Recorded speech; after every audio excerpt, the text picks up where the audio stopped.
This is Optimal Relationships Daily, episode 755, Creating a Cleaning Routine with Your Kids by Cara Harvey of apurposedrivenmom.com. Hello, everybody, and happy Friday to you. I am your personal narrator, Greg Audino, ready to deliver you a final terrific post of the week, courtesy of Cara Harvey.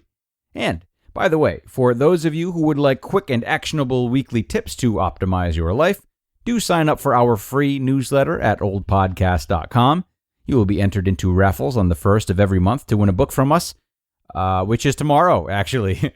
So make sure you're in by tonight.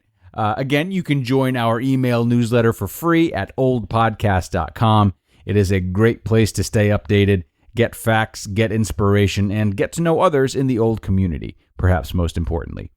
We are here to listen, though. We're here to listen today. So let's get right to today's post and start optimizing your life.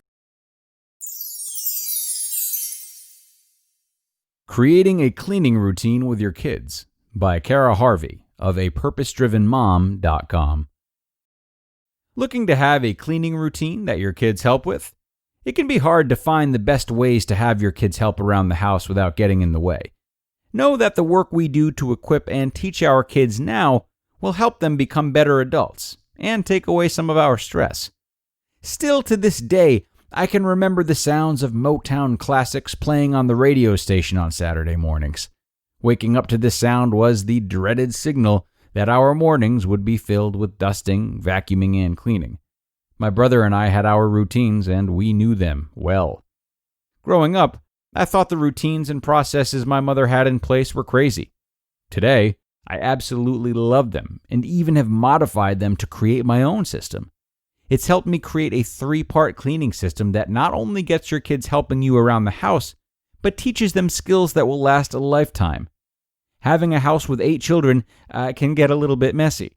The amount of dishes, dirty socks, and sticky tables is enough to make anyone want to pull their hair out. My anxiety levels rise to the highest heights when my house is a wreck. It doesn't mean that our house is spotless. That would be a gross exaggeration. Our house is definitely lived in. I just admitted that the task of keeping the house clean could not be left to me. We believe in getting everyone involved because we all live there.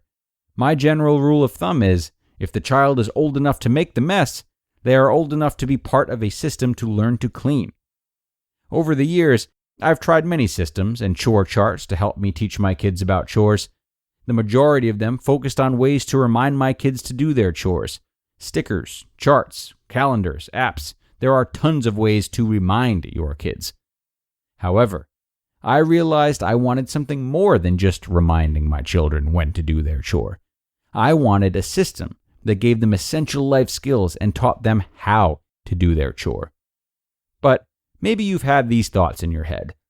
It's so much easier to clean without my kids. I don't want my kids exposed to cleaning products. They aren't going to do it right. These are common reasons many moms don't get their kids involved with the cleaning process. I get it. Honestly, I do. The thought of leaving my kids unattended to clean an area or the entire house was enough to make the hairs on my neck stand up. However, I promise the reward comes in the work you put in up front. Teach your kids to do chores around the house. Show them, support them, send them on their way. It is not designed for parents who want a quick fix to getting chores done or the house cleaned. There is work involved, and it takes time for kids to really learn how to clean. But once they have mastered it, holy moly, you will find your cleaning process to be much simpler. Setting up your kids to do chores. Before you can even begin to show your kids how to clean, the first step is to separate your house or chores into zones.